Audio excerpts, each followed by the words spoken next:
dimanapun Anda berada, Anda kembali mendengarkan dialog khusus penanganan Provinsi Gorontalo.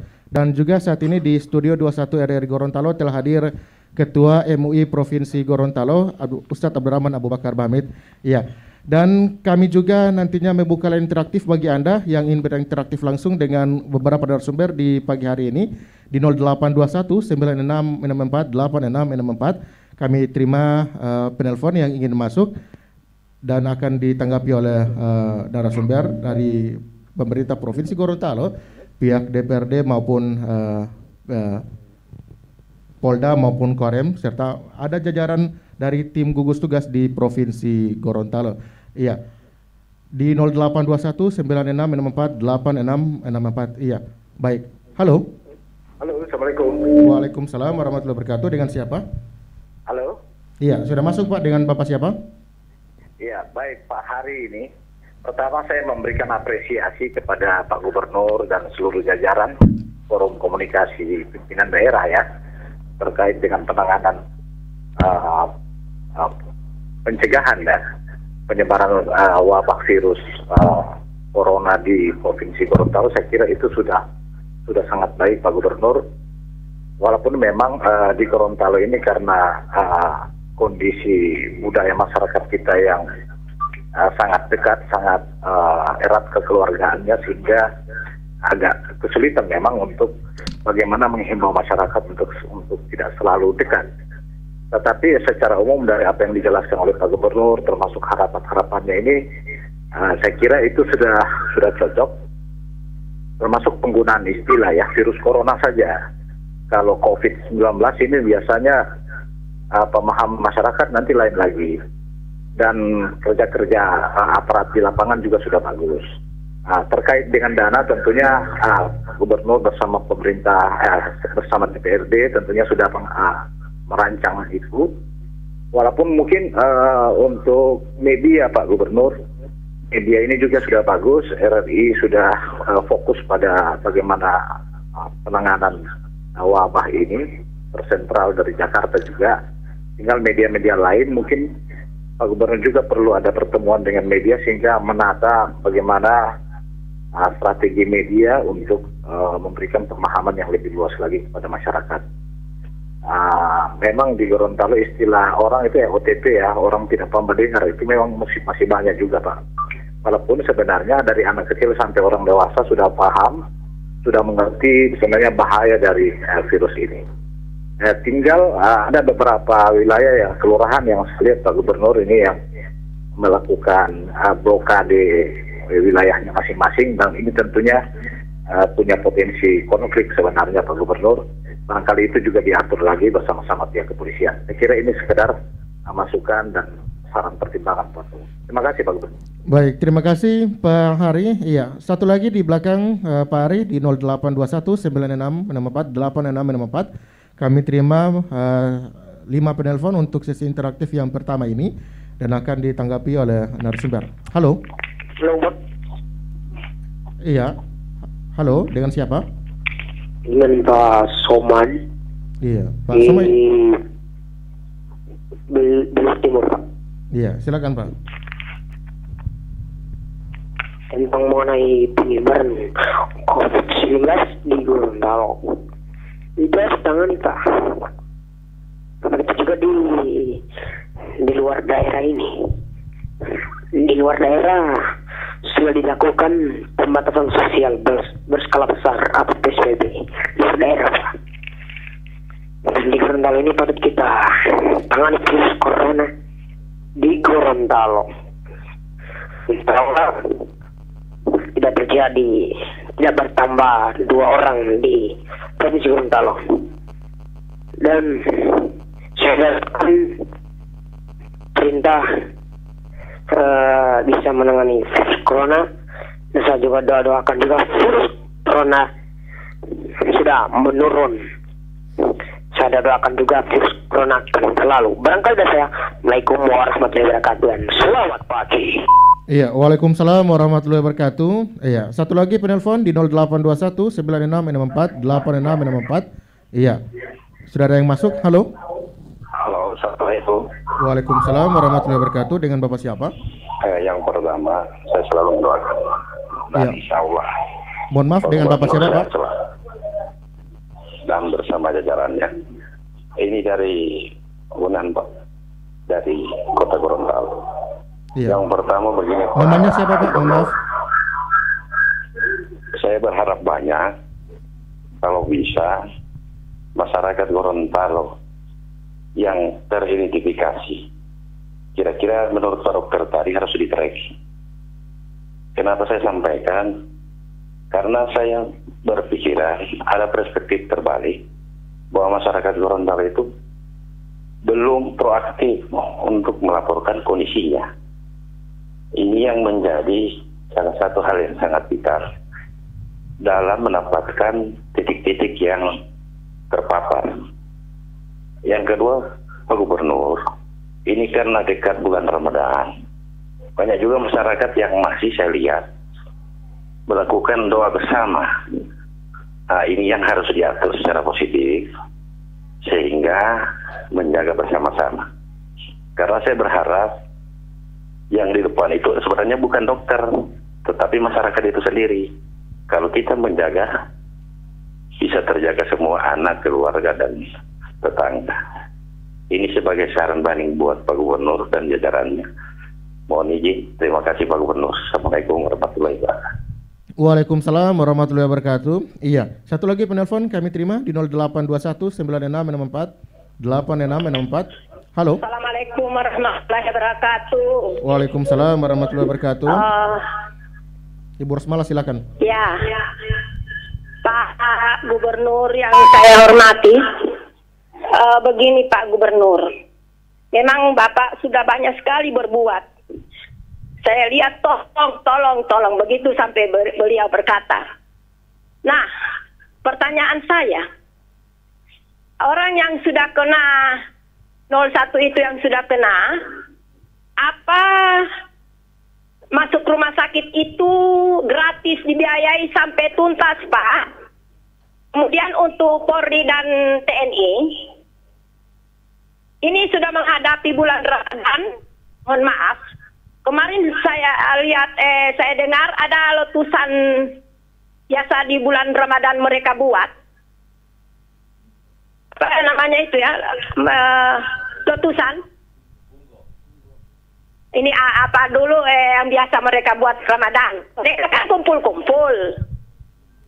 Saya mohon Pak, ketegasan itu yang perlu Pak, karena masyarakat Gorontalo masih mau dengar, takut juga, apalagi kalau takut pada polisi. Terima kasih.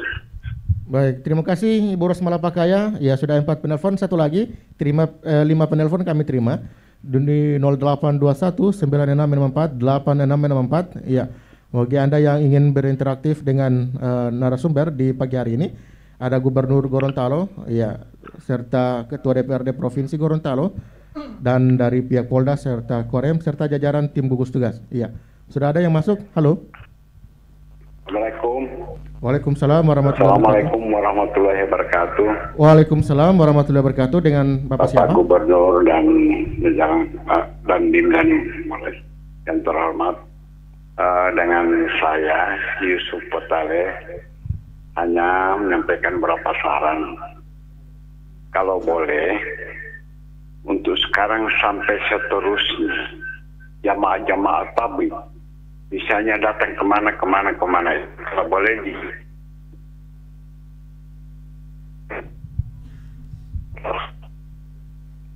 Iya, baik. Itu jadi alamatnya dia pendatang harus dipindaki. Itu saran kami. Yang kemudian yang kedua, ini karena waktu dibatasi. Kalau penanya itu jangan seolah seperti narasumber memberikan penjelasan, berikanlah kesempatan kepada orang lain. Terima kasih. Assalamualaikum warahmatullahi wabarakatuh. Waalaikumsalam warahmatullahi wabarakatuh. Pak Yusuf Potale. Iya, Pak Gubernur sudah ada 5 penanya, Pak Hari, Pak Somad, dan Ibu Rosmala serta Pak Yusuf Potale. Silakan ditanggapi Pak Gubernur. Ya, ada 2 yang bisa saya jawab langsung. Yang pertama masalah media oleh Pak Hari. Media ini sudah cukup Pak, dan hampir 1x24 jam media TV ini hampir semua menteri, lembaga terkait, Pak Kapolri, Panglima TNI, Presiden, para menteri, begitu juga para gubernur di media online semua sudah sangat jelas. Beberapa bulan terakhir ini media ini hanya memberitakan masalah corona. Jadi kalau ada yang masih sanksi, media-media kurang, ya tolong dibaca Pak, sudah sangat masif. Yang berikutnya Pak Soman, PSBB, tunggu Pak, seperti saya katakan kemarin, sementara kami kaji dampak positif dan negatifnya. Insya Allah besok usulan dari kabupaten kota sudah masuk bersama para tokoh masyarakat, para ulama, kampus, TNI Polri, kami kaji dan segera kami usulkan ke pusat, ke Kementerian Kesehatan, langkah-langkah apa yang kami harus lakukan. Apakah PSBB atau karantina lokal, karantina wilayah dan lain-lain, kami akan kaji. Hasilnya insya Allah paling lambat minggu depan kami sudah laksanakan. Ibu Rosmala, masalah biaya, Pak Kaya, saya ulangi lagi, untuk penanganan ini semua kami gratiskan. Termasuk untuk kebutuhan rapid test. Alhamdulillah Pak Kapolda kemarin punya jaringan karena begitu sulitnya untuk mendapatkan. Kami langsung pesan sama Pak Kapolda, tolong Pak Kapolda kalau punya rekanan di sana yang punya teman, langsung kami pesan 25.000 pieces untuk rapid test karena ini sangat dibutuhkan. Juga APD, alat pengaman diri, itu juga kami sudah dapat bantuan maupun kami beli sendiri. Tetapi protapnya tetap ada.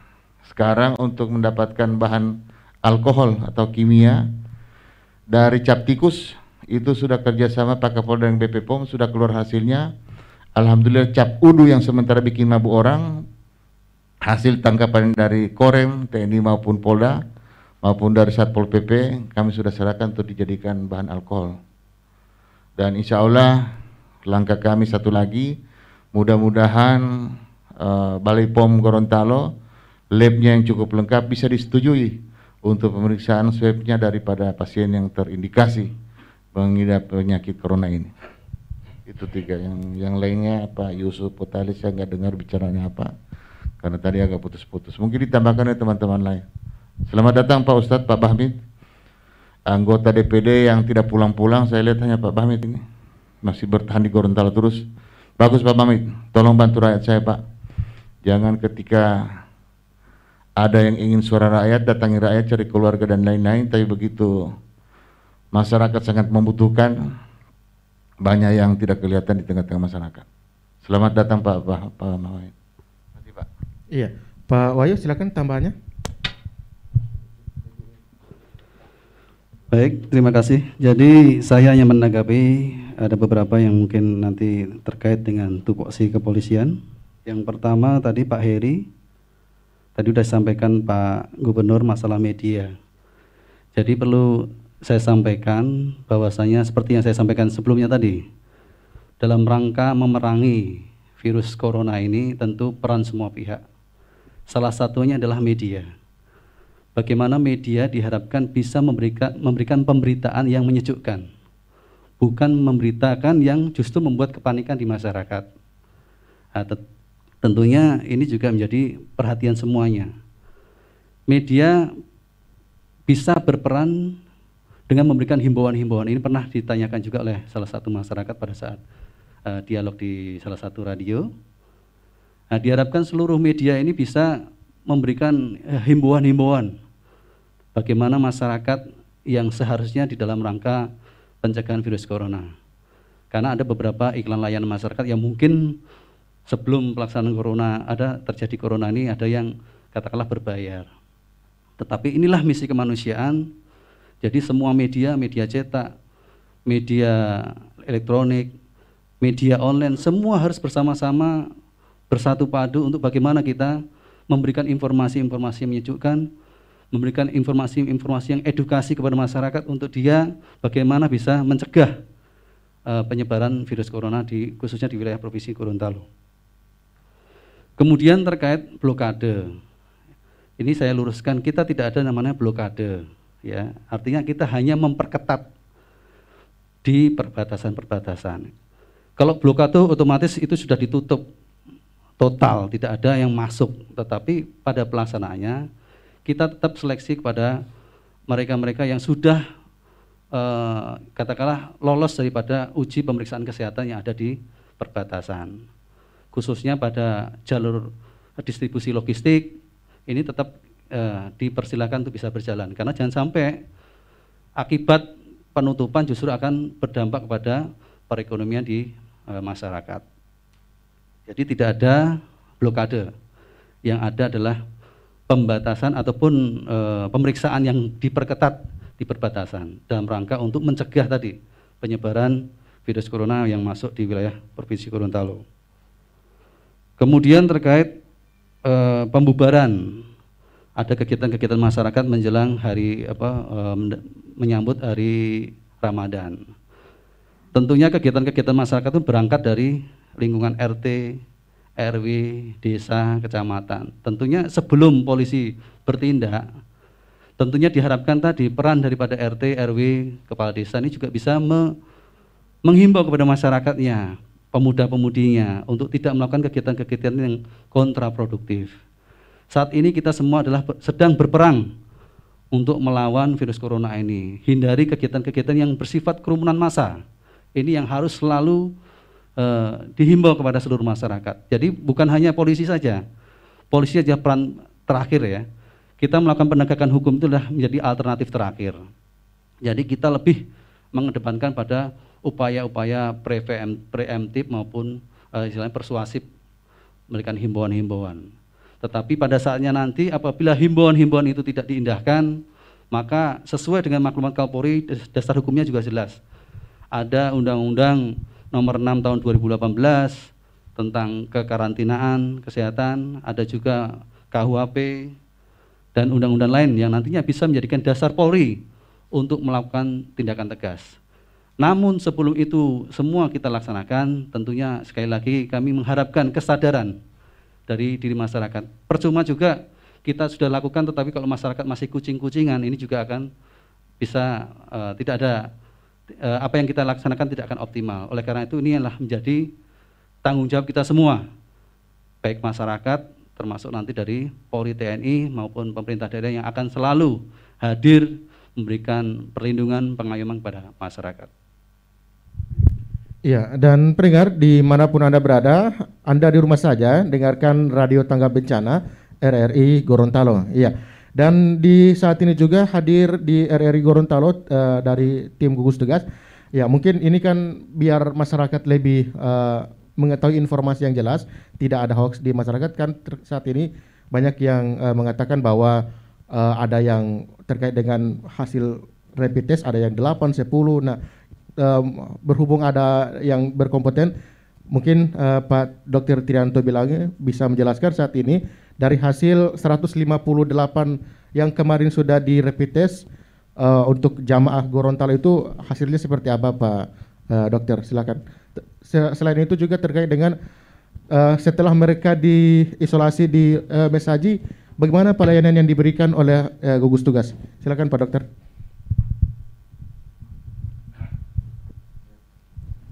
Ya, makasih banyak. Saya mungkin hasil daripada rapid test yang gugus tugas kesehatan lakukan yang di karantina di Mes Haji itu dengan hasil 14 orang positif dan 3 orang diantaranya dirujuk ke Rumah Sakit Alwi Sabu. Perlu diketahui bahwa rapid test yang positif itu belum bisa kita katakan bahwa yang bersangkutan sudah positif, karena protokol dari kesehatan setelah rapid test positif maka kita akan ajukan pemeriksaan swab ke laboratorium yang ada di Makassar. Hasil laboratorium swab dalam istilah medis PCR itu baru kita bisa justifikasi bahwa yang bersangkutan itu positif corona. Sedikit kami menanggapi pertanyaan dari Bapak Hamto atau apa ini, dari kota, tentang tracking atau penelusuran. Beliau mengharapkan agar masyarakat yang terpapar atau kontak sejak hari pertama sampai dengan saat kemarin sebelum diisolasi di mes haji atau sebelum dirawat, itu sadar kalau memang ada riwayat kontak, itu tolong melapor ke puskesmas terdekat. Kami sudah beritahu puskesmas untuk bisa, dan itu terhubung langsung dengan gugus tugas kesehatan yang ada di provinsi. Kalau memang iya, maka kami akan lakukan rapid test, dan ini bekerja sama dengan kabupaten kota. Barangkali ini informasi sementara.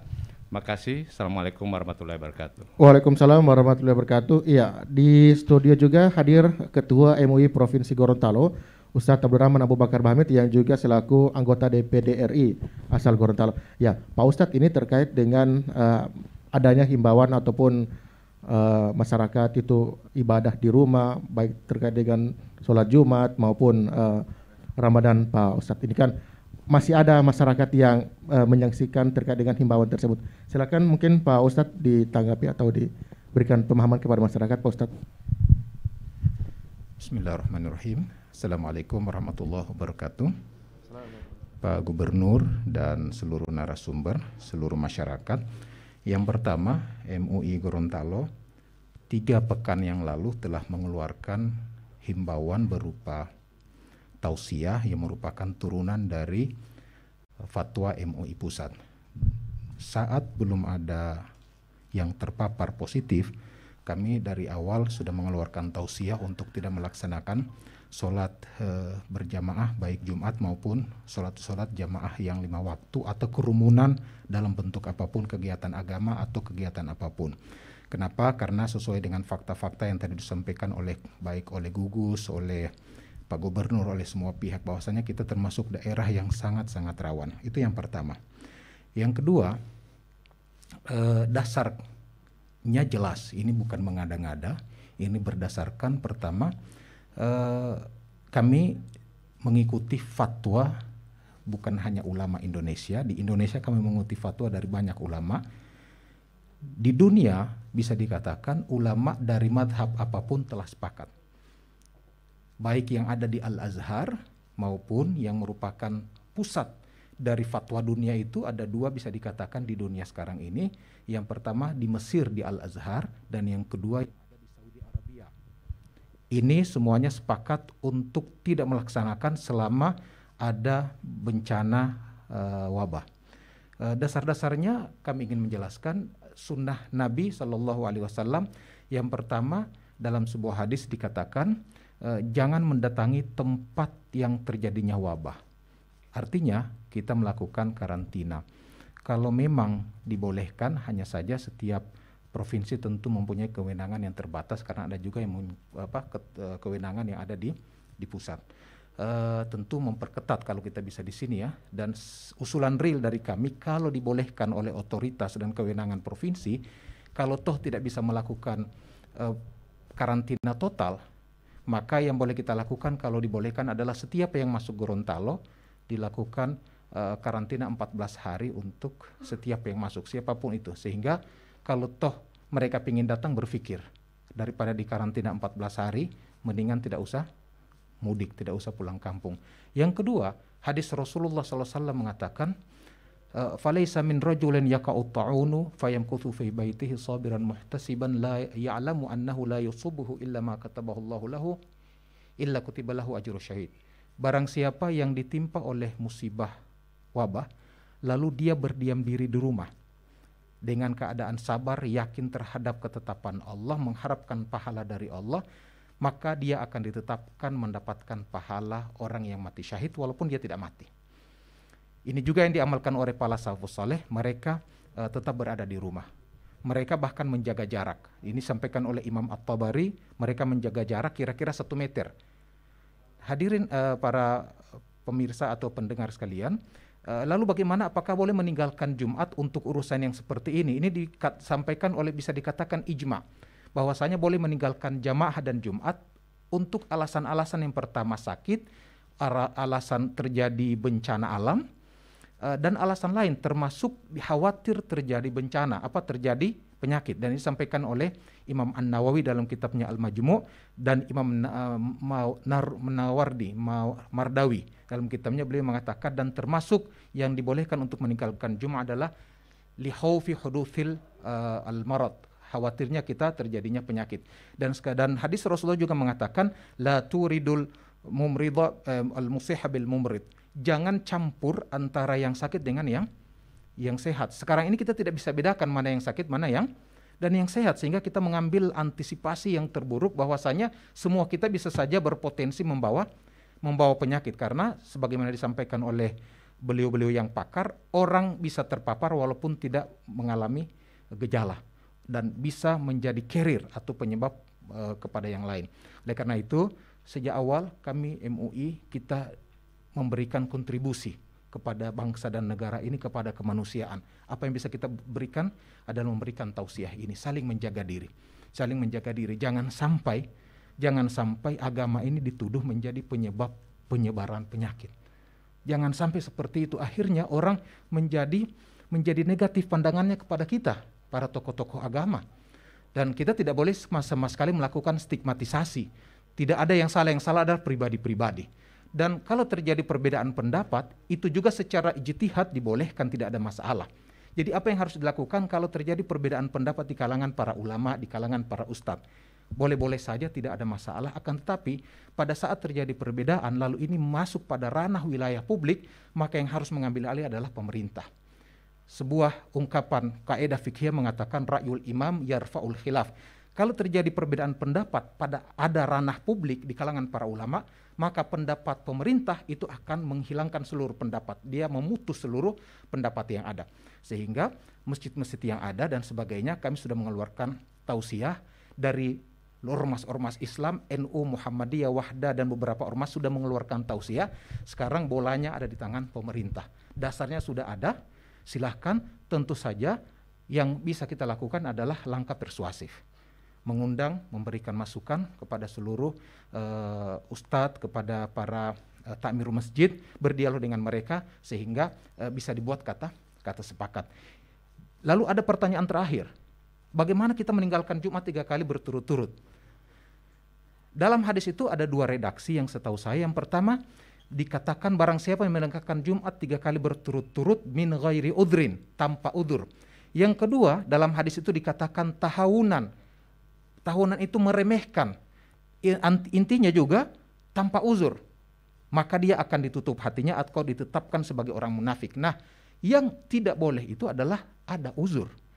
Jangankan ada penyakit atau wabah seperti ini, sedangkan musafir saja yang orang bebas bergerak, punya keleluasaan, orang dibolehkan untuk meninggalkan Jumat dan meninggalkan jamaah. Apalagi sekarang kita dalam keadaan yang sangat genting. Maka MUI, mari kita sama-sama berkontribusi untuk kepentingan kita bersama. Sekali lagi, yang kita bantu ini siapa? Oke lah, kita membantu pemerintah karena mereka berada di garda terdepan. Terlebih adalah tenaga kesehatan. Mereka ini sangat-sangat rawan. Bayangkan tenaga kesehatan kita itu adalah keluarga kita sendiri, anak kita sendiri. Mereka sangat rawan. Ingat, Indonesia ini adalah angka kematian tenaga kesehatan tertinggi di dunia. Dilihat dari sisi persentase. Jadi, dan yang kedua, selain kita membantu pemerintah, sebenarnya kita ini membantu diri kita sendiri. Jadi jangan sampai kita mengatakan, ya kita cuma bantu pemerintah. Tidak, kita membantu diri kita. Kita ini membantu keluarga kita, saudara-saudara kita. Jadi mari kita saling menjaga. Ini kira-kira. Iya, Pak Ustadz, satu lagi terkait dengan mendekati Ramadan, itu seperti apa Pak Ustadz himbauannya kepada masyarakat? Pada dasarnya sama, karena himbauan kita bahwasanya jangan melakukan kegiatan kumpul-kumpul di masjid atau di mana saja. Intinya adalah tidak melakukan kerumunan. Tapi insya Allah kita akan mengeluarkan yang lebih jelas, yang lebih detail Jadi tidak berkerumun itu termasuk adalah tidak melakukan Jumat bersama, tidak melakukan sholat berjamaah di masjid, silahkan melakukan seluruh kegiatan kita di rumah kita masing-masing, termasuk ceramah, termasuk buka puasa bersama, termasuk tarawih dan semuanya. Jadi jangan kumpul, karena intinya adalah bukan di sholatnya, bukan di Jumatnya. Jangan sampai malah terfikir begini, karena saya dapat informasi, ada masjid yang tidak sholat Jumat, tapi mereka berkumpul lalu diganti dengan sholat zuhur berjamaah. Jadinya sama intinya, akhirnya berkumpul juga. Jadi intinya itu adalah jangan berkumpul. Kita ada hadis Nabi, kita juga sunnah Nabi ini yang kita jalankan. Kalau kita hendak menjalankan sunnah Nabi dalam dakwah, kita menjalankan sunnah Nabi dalam beramal, kita juga harus menjalankan sunnah Nabi saat terjadi wabah. Karena yang mengatakan bertawakal, berpasrah kepada Allah, semuanya ada takdir. Juga yang mengatakan bahwasanya saat terjadi bencana menghindarlah, jangan datangi bencana itu. Kalau kita yakin dengan firman Allah, dengan hadis Nabi yang menyuruh kita yakin terhadap takdir dan menyuruh kita untuk bertawakal, maka kita juga harus yakin dan mengamalkan hadis Nabi dan perintah Allah untuk menghindari bahaya. Wala tulqu biaidikum ila tahluka, jangan cari penyakit, jangan cari bahaya. Jadi jangan sampai agama ini hanya kita pahami, kita amalkan setengah. Yang kita amalkan cuma tawakal dan takdirnya. Akan tetapi yang kita tidak amalkan adalah kita disuruh untuk menghindari takdir yang buruk. Kita menghindari bahaya itu bagian dari takdir. Dan yang berikut, jadi jangan sampai kita ini menjadi penyebab masalah bagi orang lain.